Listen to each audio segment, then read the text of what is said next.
10 মণ না 20 মণ পেঁয়াজ বিক্রি করলে একটা শাড়ি কিনা যাবে না। শয়তানি করে জায়গা পায়নি আর। এখন বাংলাদেশের মানুষ কৃষককে ভিক্ষা করলেও জায়গা পায় না। ভিক্ষার থলি হাতে চলে যাচ্ছে কৃষকের হাতে ভিক্ষার থলি যাচ্ছে। 100 টাকা মণ পেঁয়াজ বিক্রি হচ্ছে আজকে আসামগঞ্জ হাটে। আজকে 100 টাকা 200 টাকা মণ পেঁয়াজ বিক্রি হচ্ছে আসামগঞ্জ হাটে। পেঁয়াজ 100 টাকা মণ পেঁয়াজ বিক্রি হচ্ছে। পেঁয়াজ বিক্রি হচ্ছে 100 টাকা 200 টাকা মণ পেঁয়াজ বিক্রি হচ্ছে আসামগঞ্জ হাটে। 200 টাকা মণ। হ্যাঁ পেঁয়াজ বিক্রি হচ্ছে। তাহলে 10 মণ না 20 মণ পেঁয়াজ বিক্রি করলে একটা শাড়ি কিনা যাবে না। 20 মণ পেঁয়াজ বিক্রি করলে একটা কাপড় কিনা যাবে না। সামনে কুরবানি দিবে কি হয় সেটার চিন্তা নাই। এই যে গেল একটা ঈদুল ফিতর, মানুষ ভালোভাবে ঈদ, যারা কৃষক তারা সেবাই করা পারেনি। আর যারা চাকরি করতেছে তারা বেতন বাড়াচ্ছে, খালি প্রতি বছর বাড়াচ্ছে বেতন বাড়া ওরা অনেক জায়গা ঠিক আঁকিচ্ছে। এর কারণটা কি?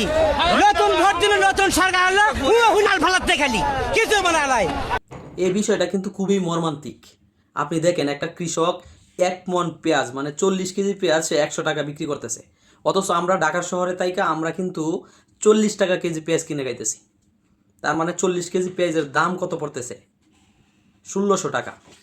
আমরা 1600 টাকা মণ কিনে খাইতেছি আর ওনারা বাজারে বিক্রি করতেছে 100 টাকা মণ। তাহলে এই বিষয়গুলা কতটুকু মর্মান্তিক একবার কি ভাবা যায়? এটা কিভাবে সম্ভব? আপনারাই বলেন এটা কিভাবে সম্ভব? আমরা 1600 টাকা মণ পেঁয়াজ আমরা কিন্তু সাধারণ পাবলিক যারা আছি আমরা কিনে খাইতেছি আর ওনারা 100 টাকা মণ পেঁয়াজ বিক্রি করতেছে।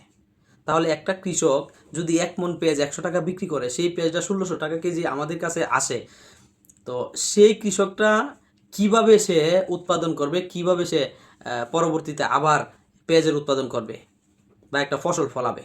তার যদি ফসল ফলায় এত কষ্ট করে তার সংসারই না চলে।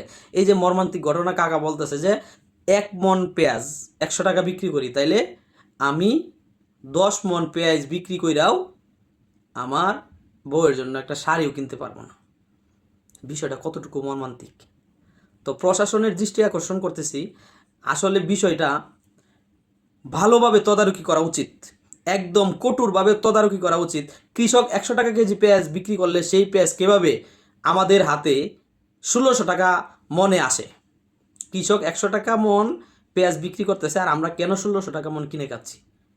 এখানে যদি 1000 টাকা মণ কৃষক বিক্রি করতো, আমরা 1600 টাকা মণ কিনে খাইতাম, হ্যাঁ ঠিক আছে, এনাফ, 100% এটা ঠিক আছে। কিন্তু এটা কিভাবে হয়? অতএব প্রশাসনের দৃষ্টি আকর্ষণ করছি, আপনারা অবশ্যই এই বিষয়গুলা তদন্ত করে দেখেন। এটা দেখা খুবই খুবই জরুরি। মাঝখানে আসলে আমরা সাধারণ পাবলিকগুলা সিন্ডিকেট করতেছি, সাধারণ পাবলিকগুলাই আমরা দুর্নীতি করতেছি, সাধারণ পাবলিকগুলাই আমরা একজন আরেকজনকে মেরে খাচ্ছি, একজন আরেকজনের হক মেরে খাইতেছি। দিন শেষে দোষ হচ্ছে সরকারের। সরকার এখানে কি করবে? আমরা যদি সচেতন না হই, আমরা আসলে অসচেতন নাগরিক। আমরা সচেতন হইলেও সব ঠিক হবে। ভিডিওটি যদি ভালো লাগে অবশ্যই আপনারা শেয়ার করবেন এবং এই ভিডিওটা আরেকজনকে আপনার শেয়ারের মাধ্যমে দেখার সুযোগ করে দিবেন। ধন্যবাদ সবাইকে। আসসালামু আলাইকুম।